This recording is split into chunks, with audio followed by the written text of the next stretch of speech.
Welcome back, everyone. Dr. Bill Angel's back with us today from OSU Lima. We're looking back on the legacy of the January 6th committee and how people will view them in historical terms. Does it matter what the Department of Justice, if they come out with charges against the president, does that change how we view them? Well, it depends on what kind of charges they bring. Okay. I mean, the whole business about sedition or keeping him from ever running for federal office comes from the 14th Amendment, and I think that's really unlikely that they're going to be able to prove that he was trying to create an insurrection. So other charges, if the DOJ comes out with other charges, that could still... Yeah, it could be. Yeah. I mean, the Mar-a-Lago with the thing with the documents is probably the one where he's going to get, it's easiest to charge.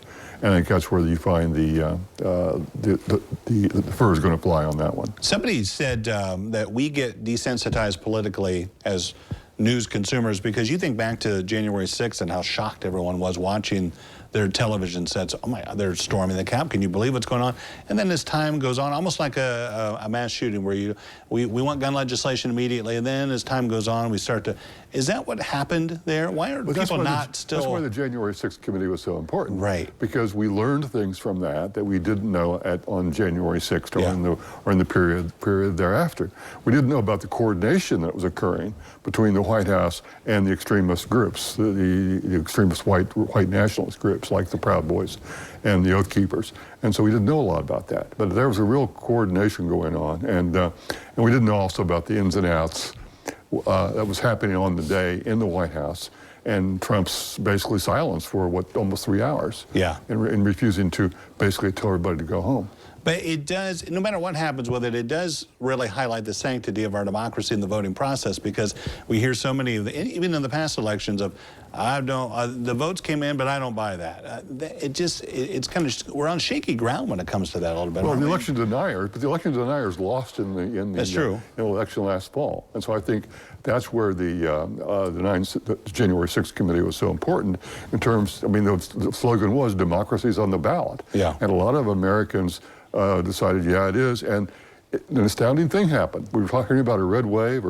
It never materialized. In fact, Democrats won the Senate and came very close in retaining the House. And so, I mean, I think it's the closeness of the House margin majority today for the Republicans is largely a result, I think, of what happened with that January 6th committee. Yeah, and you mentioned, too, the lack of a red wave is what's happening to Kevin McCarthy. We're seeing that impact now, right? He has very few votes. He is a narrow majority, and he needs every single Republican to vote for him.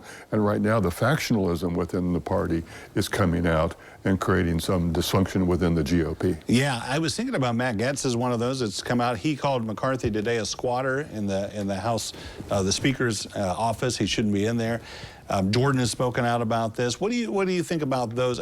Is there political movement? Do they want that position, or are they just sick and tired of what they're seeing? Nobody wants to be Speaker. Who would want to be the House Speaker? You know? Jordan really wants to be a chair of the Judiciary Committee. Okay.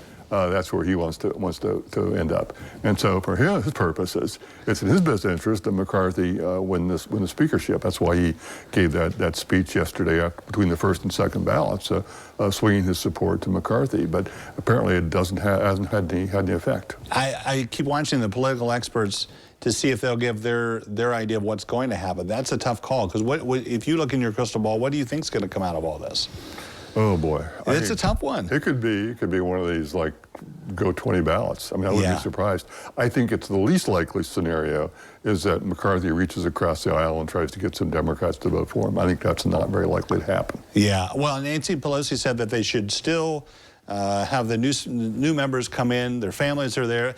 But technically they can't do that without a speaker, right? Or is that still allowed? I know. It was really kind of strange. I noticed it's usually you can have children come in with you. Sure. And there were a lot of children on the floor as all this argument was occurring. Right, waiting. And it was like the parents are having a big argument, and here we are as the kids watching what's going on. It seemed to be a bit odd for me. Yeah, we'll see what happens with it. I don't know. I watch all the experts every night, and nobody seems to know what's going to happen. Maybe we'll find out more today. All right. Thank you, Bill. Appreciate it. You bet. Good seeing you. Don't go away. Medical news is coming up next on Noon Edition.